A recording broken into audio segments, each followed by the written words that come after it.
नमस्कार विद्यार्थी मित्रांनो, अभ्यास मित्र परिवारामध्ये तुम्हा सर्वांचं स्वागत आहे. मित्रांनो, आपण डेली करंट अफेअर्स बघत आहोत आणि आज आपण 19 मार्च रोजीचं करंट अफेअर्स जे आहे तर ते इथं अभ्यासणार आहोत. लेक्चर सुरू करण्यापूर्वी मित्रांनो, राज्यसेवा पूर्व परीक्षेची जाहिरात आलेली आहे आणि त्यासाठी आपण विजयश्री नावाची बॅच सुरू केलेली आहे. ऑलरेडी त्याचे लेक्चर जे आहे ते सुरू झालेले आहे. ठीक आहे. त्याचबरोबर कंबाईन गटक पूर्व परीक्षेची लक्ष्य बॅच जी आहे ती आपण सुरू केलेली आहे. कंबाईन गटक पूर्व परीक्षा जी होणार आहे. त्याचबरोबर जर बघितलं तर फाउंडेशन बॅच सुरू केलेली आहे कंबाईन गट ब गटक पूर्व प्लस मुख्य प्लस इंटरव्ह्यूसाठी. त्याचबरोबर राज्यसेवेची सुद्धा फाउंडेशन बॅचेस आहे. त्याचबरोबर गट ब मुख्य परीक्षेची सुद्धा आपल्याकडे यशस्वी बॅच आहे. त्याचबरोबर बघा, या अभ्यास मित्राच्या क्लास नोट्स आहे.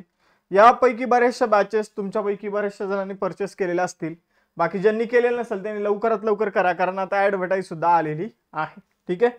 तर लेक्चर सुरू करण्यापूर्वी तुम्ही काय करा, तर लेक्चरचे जे डिस्क्रिप्शन बॉक्स आहे, लेक्चर झाल्यानंतर आपल्या ॲपची लिंक दिलेली त्यामध्ये, तर त्यावरून आपलं ॲप्लिकेशन डाउनलोड करा, टेलिग्राम चॅनल जॉईन करा. लवकरच आपले 25,000 फॉलोअर्सचे ते टेलिग्रामवर होणार आहे सबस्क्रायबर्स. आणि त्याचबरोबर जर बघितलं तर इंस्टाचं पेज सुद्धा फॉलो करायला विसरू नका. 19 मार्चचं करंट अफेअर्स आता आपण इथं बघूया. सुरुवातीचा पहिला सोपा क्वेश्चन आहे बघा, महिला प्रीमियर लीग जी आहे WPL. आता ज्यांनी बघितलं असेल त्यांना माहीतच असेल, WPL 2025चं अंतिम विजेतेपद कोणी जिंकलेलं आहे, तर WPL वुमन्स प्रीमियर लीग जी आहे मित्रांनो ही जिंकलेली आहे मुंबई इंडियन्सने. त्यांनी कोणाचा पराभव केला, तर त्यांनी दिल्ली कॅपिटल्सचा पराभव केलेला आहे. बघा, WPL ची ही तिसरी आवृत्ती होती. कितवी? थर्ड आवृत्ती आहे, तिसरी आवृत्ती आहे. आता इथं काही गोष्टी सांगतो ते लक्षात घ्या.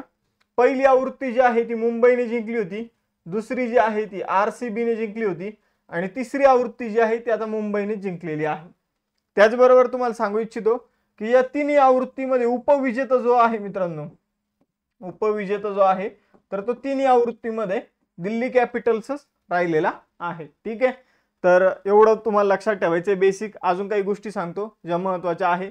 अंतिम सामना जो आहे तो ब्रेबॉर्न स्टेडियमवर खेळवला गेला होता, जिथं मुंबईने दिल्लीचा 8 रनांनी पराभव केलेला आपल्याला बघायला मिळतो. आपण जर बघितलं तर इथे विजेते बघितले BCCI मार्फत WPLचं आयोजन जे आहे ते केलं जातं. IPLचं आयोजन सुद्धा BCCI मार्फतच केलं जातं. आवृत्ती सांगितली तिसरी. पहिली आवृत्ती 2023 मध्ये आयोजित करण्यात आली होती. 2023, 24 आणि 25 एकूण 5 संघ यामध्ये सहभागी आपल्याला झालेले बघायला मिळतात. आपण जर बघितलं तर IPL मध्ये जास्त टीम्स असतात, 10 संघ असतात, इथं 5 संघ आपल्याला बघायला मिळतात. मग आपण जर बघितलं तर ही स्पर्धा 4 ठिकाणी जे स्टेडियम आहे त्यावर खेळवली गेलेली आहे.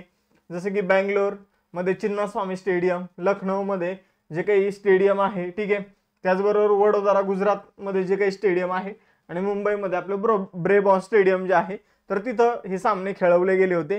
मग आता या WPL मध्ये ऑरेंज कॅप म्हणजे जे सगळ्यात जास्त रन करतो त्याला ऑरेंज कॅप मिळते. तर सगळ्यात जास्त रन जे आहे ते नेट सायवर ब्रंटने केलेले आहे 523.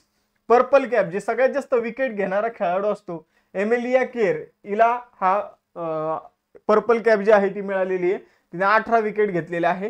Player of the tournament Nat Sciver Brunt ही ठरलेली आहे. आणि त्याचबरोबर player of the match Harmanpreet Kaur Mumbai इंडियन्सची कॅप्टन होती, ती ठरलेली आहे. दुसरा क्वेश्चन, मार्च 2025 मध्ये ऑटोमोटिव्ह टायर्स मॅन्युफॅक्चरर्स असोसिएशन, भारतामध्ये जेवढे काही टायर्स वगैरे बनवले जातात तर त्यांची सर्वोच्च संस्था असं आपण म्हणू शकतो, ऑटोमोटिव्ह टायर्स मॅन्युफॅक्चर असोसिएशन. ठीक आहे. तर याचे नवीन अध्यक्ष कोण बनलेले आहे?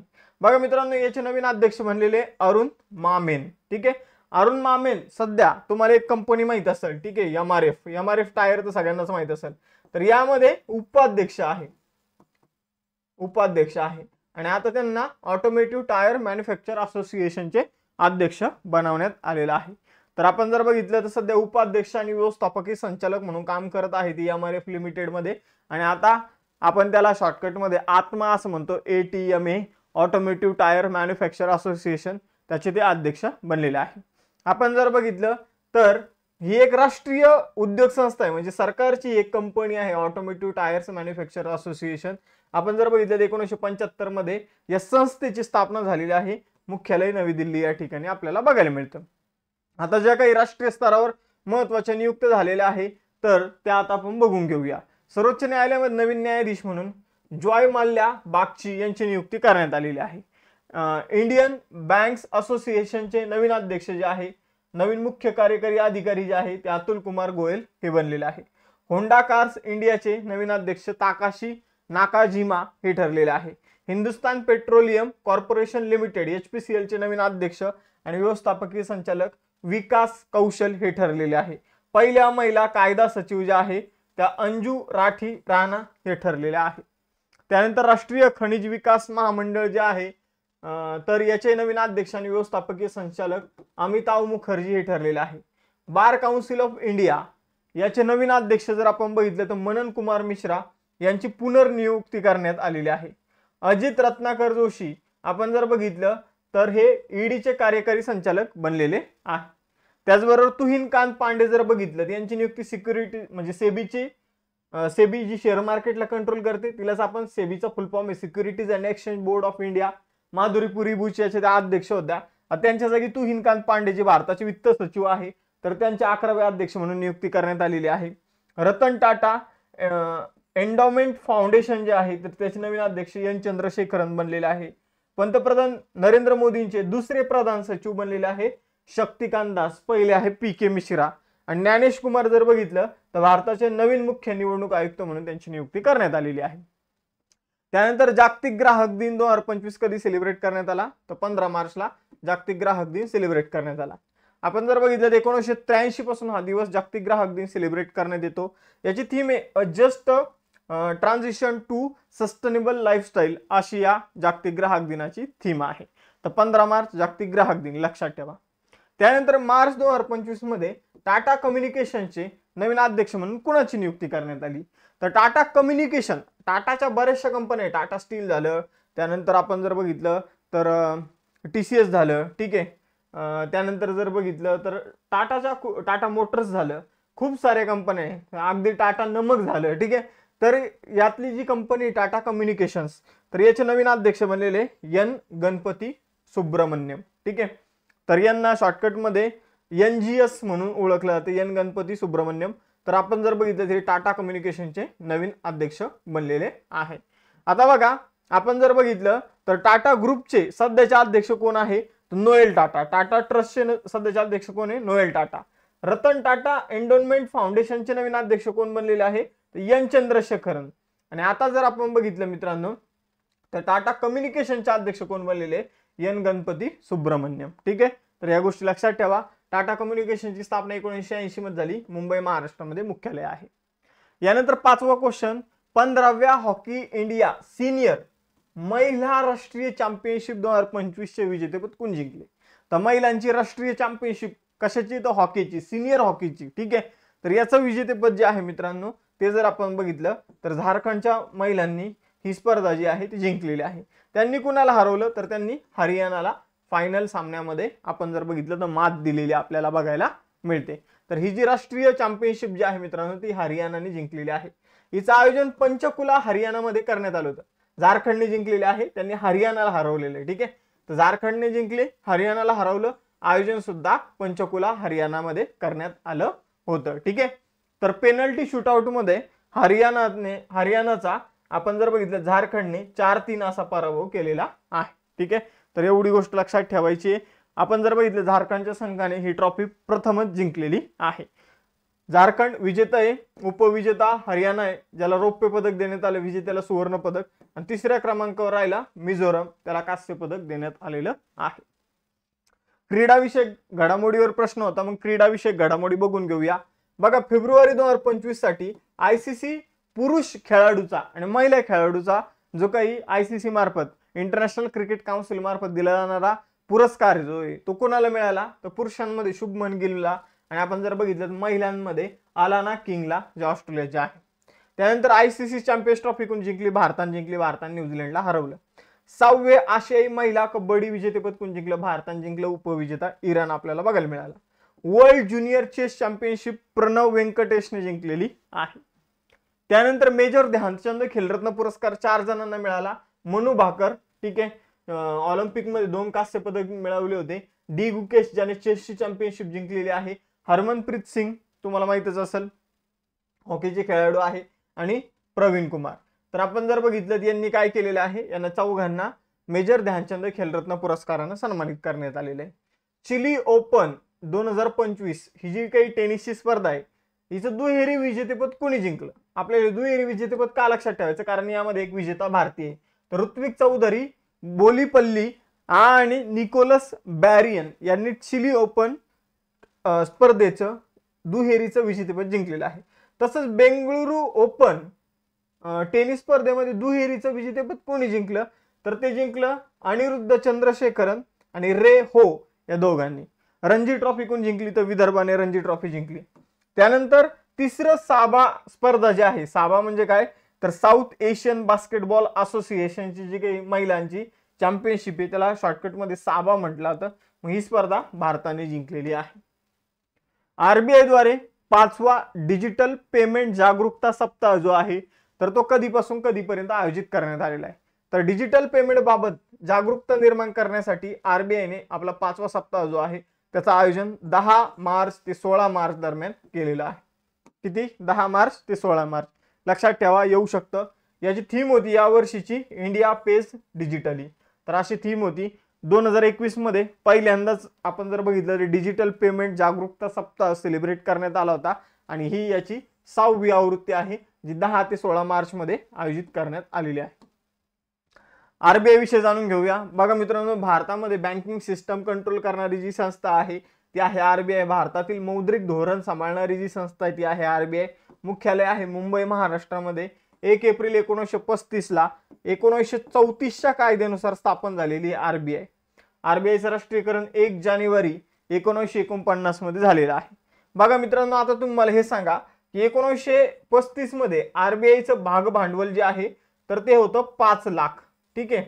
मग जेव्हा आपण राष्ट्रीयकरण केलं तेव्हा आपण आरबीआयला किती रुपयात विकत घेतलं हे तुम्हाला सांगा, ज्यांना माहित असेल.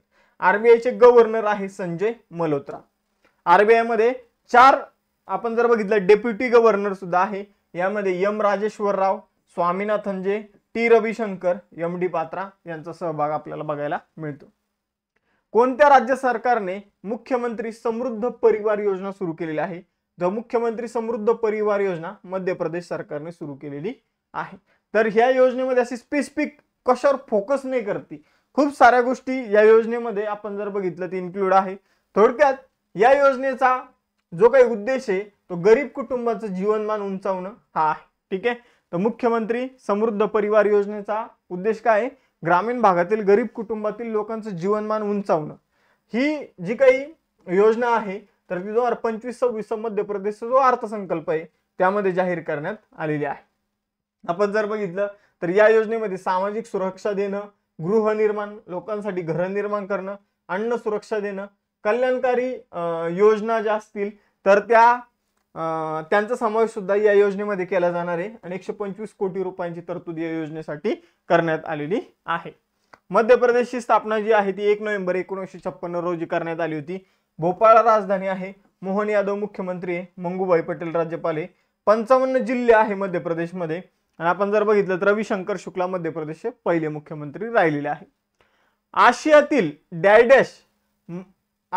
डॅश देशाचे असं असलं पाहिजे तर आशियातील डॅश देशाचे माजी राष्ट्राध्यक्ष रोड्रिगो ड्युट्रे यांना आंतरराष्ट्रीय फौजदारी न्यायालय जे आहे, ठीक आहे, इंटरनॅशनल क्रिमिनल कोर्ट जे तर त्याच्या वॉरंटवर अटक करण्यात आलेली. ते कोणत्या देशाचे?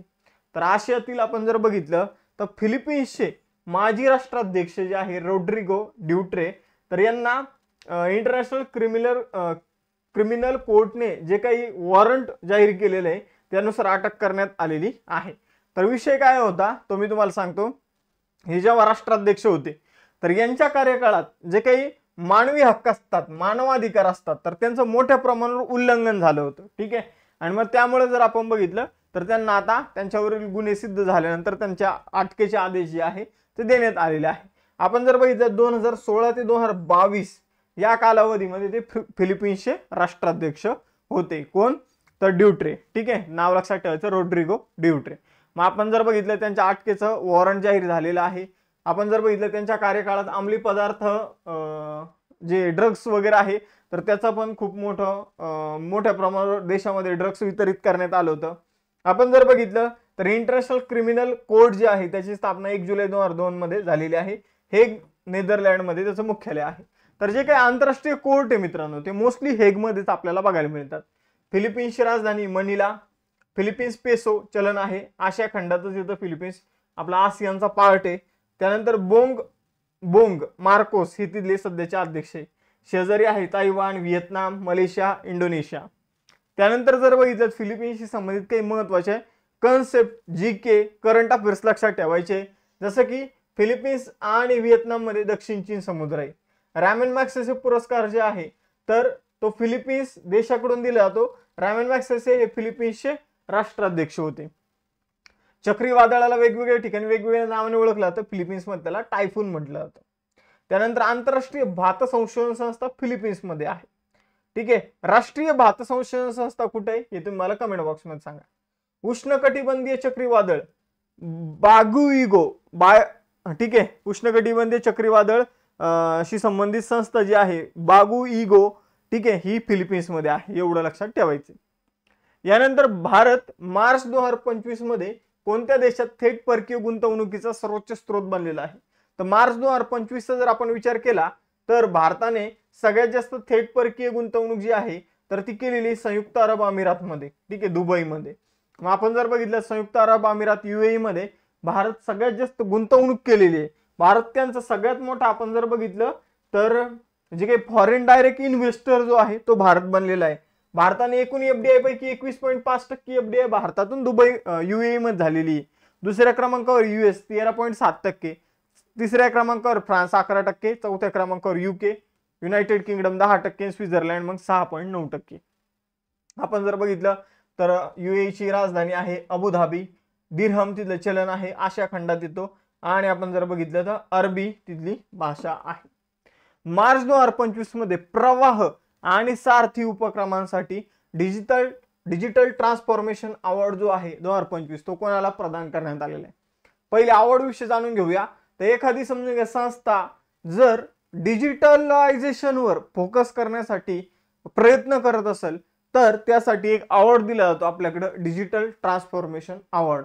मग आपण जर बघितलं तर प्रवाह आणि सारथी नावाचे उपक्रम जे आहे ते कोणी सुरू केलेले तर रिझर्व्ह बँक ऑफ इंडियाने, आणि त्यासाठी त्यांना डिजिटल ट्रान्सफॉर्मेशन अवॉर्ड 2025 ने सन्मानित करण्यात आलेले RBI ला. ठीक आहे. आपण जर बघितलं तर RBI ला central banking London United kingdom द्वारे हा अवॉर्ड देण्यात आलेला आहे. म्हणजे अवॉर्ड कोणामार्फत देण्यात येतो? UKच्या सरकारमार्फत देण्यात येतो. मग आपण जर बघितलं तर हे जे काही उपक्रम आहे, सारथी नावाचा उपक्रम जो आहे तो जानेवारी 2023 मध्ये सुरू करण्यात आला होता. RBIच्या कर्मचाऱ्यांना सुरक्षितपणे दस्तऐवज संग्रहित करण्यासाठी म्हणजे कलेक्ट करण्यासाठी, सामायिक करण्यासाठी सक्षम करणे हे त्याचं उद्दिष्ट होतं सारथी उपक्रमाचं. आणि प्रवाह नावाचा उपक्रम जो आहे तर तो कोणत्याही व्यक्तीसाठी आणि संस्थेसाठी अधिकृतता, परवाना, नियामक मंजुरी मिळवण्याची प्रक्रिया सुलभ करणे.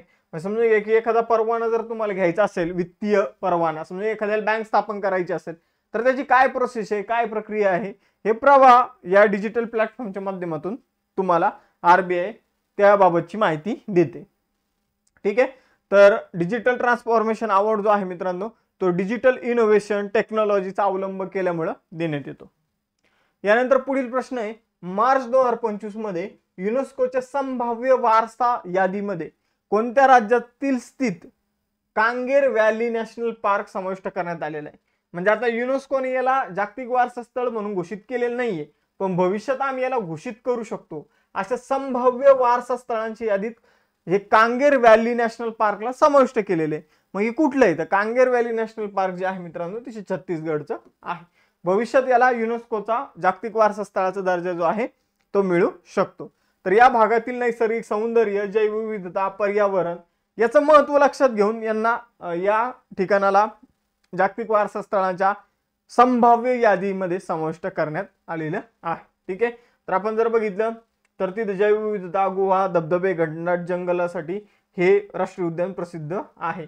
या भागात कांगेर नदी वाहते म्हणून त्याला कांगेर व्हॅली राष्ट्रीय उद्यान म्हणून ओळखलं जातं. छत्तीसगडची राजधानी रायपूर. 1 नोव्हेंबर 2000 साली छत्तीसगडची स्थापना झालेली आहे. छत्तीसगडची स्थापना मध्य प्रदेशमधून छत्तीसगड जे आहे ते सेपरेट झालेलं आहे. महाराष्ट्राच्या पूर्व सीमेवर आहे. विष्णुदेव सहाय हे मुख्यमंत्री आहे छत्तीसगडचे. रामेंडेका राज्यपाल आहे. त्यानंतर कांगेर व्हॅली राष्ट्रीय उद्यान, इंद्रावती गुरु घासीदास राष्ट्रीय उद्यान छत्तीसगडमध्ये आपल्याला बघायला मिळतात. त्यानंतर पुढचा क्वेश्चन आहे, मार्च 2025 मध्ये सर्वात प्रगत कॉम्पॅक्ट AI मॉडेल जेमा 3 चे कुणी अनावरण केलेलं आहे. तर जेमा 3 जो आहे मित्रांनो, हे एक AI मॉडेल आहे. तर त्याचं अनावरण जे आहे ते गुगलने केलेलं आहे.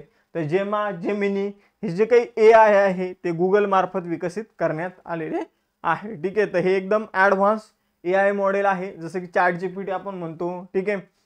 तर असे त्याच प्रकारे आता अलीकडं एक चायनाने सुद्धा ChatGPT प्रमाणेच बनवलेलं आहे. त्याचं नाव तुम्ही मला कमेंट बॉक्समध्ये सांगायचं, ज्यामुळं एनव्हिडिया, ठीक आहे, ChatGPT या कंपनी, OpenAI या कंपनीला मोठ्या प्रमाणावर लॉस जो आहे तो सहन करावा लागला होता. गुगल विषयी जाणून घेऊया. गुगल जी आहे तर तिने जेमिनी, जेमा हे AI टूल बनवलेले आहे. गुगलचं YouTube आहे. ठीक आहे. पण गुगलच्या वर सुद्धा एक कंपनी आहे, तिचं नाव आहे अल्फाबेट. ठीक आहे. आपण जर बघितलं गुगलचे CEO आहे सुंदर पिचाई, लॅरी पेज आणि सर्गी ब्रिन यांनी गुगलची स्थापना केली होती. 4 सप्टेंबर 1998 ला गुगलची स्थापना झालेली आहे. मुख्यालय आहे कॅलिफोर्निया, USA मध्ये.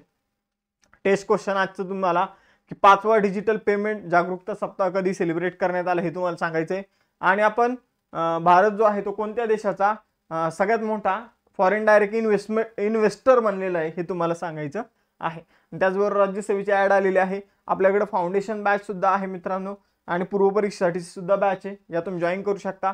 कंबाईन गट क पूर्व परीक्षेसाठी लक्ष बॅच आहे. कंबाईन गट ब आणि गट क पूर्व प्लस मुख्य परीक्षेसाठी फाउंडेशन बॅच 2.0 आहे. कंबाईन गट ब मुख्य परीक्षेसाठी यशस्वी बॅच आहे. त्याचबरोबर आपल्या नोट्स सुद्धा आहे. या सगळ्या गोष्टी तुम्हाला अभ्यासमित्र ॲप्लिकेशनमध्ये मिळतील. त्याचबरोबर आपल्या टेलिग्राम आणि इंस्टाच्या पेजला फॉलो करायचं, जॉईन करायचं विसरू नका, कारण तुम्हाला अभ्यासमित्राच्या प्रत्येक प्लॅटफॉर्मवर फक्त अभ्यासविषयक गोष्टीच बघायला मिळतील. मग थांबूया आपण इथं, भेटूया नेक्स्ट सेशनमध्ये. चलो बाय बाय एव्हरीवन, जय हिंद.